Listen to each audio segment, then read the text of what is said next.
Okay, and now it's time to check this beautiful layout which we designed against the reality of having water entries.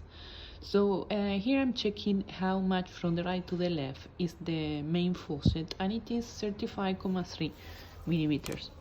And how much is the bidet command? So it is, let me see, the center. I'm measuring the center of the faucet to the right 58. So we have 35 and 58. So with this measure, we're going to go to the space where we will actually install it. We'll go very quiet here because it is still a little bit wet with oil. So here we are. We have these lines and we don't have lights, so we do the best we can.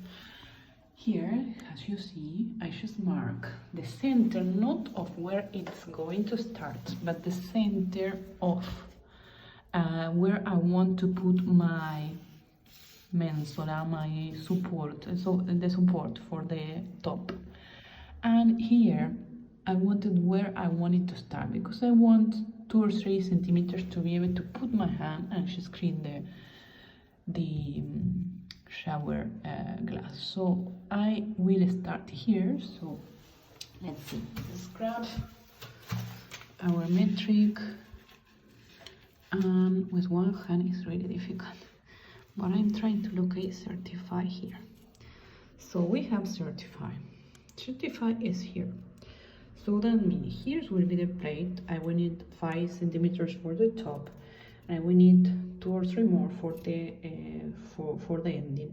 So it will be perfect. It's already spaced enough from the water entry. So let's go to check the second one. It was 58. Let's see. This one will be problematic. 58 it here. So we have 5 centimeters down and a little bit down, and as you see here,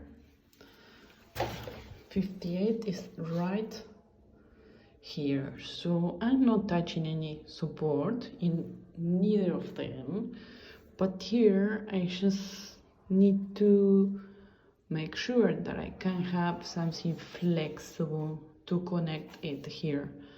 But it will be enough because I have enough space here. There will be at least 10 centimeters where I could play. But be careful, because if it will be too close, it could be that the last part of the bidet faucet touches the water entry, so you have to change your design. So this is something you also want to do. You want to experience your design against the water installation and just make sure that everything fits.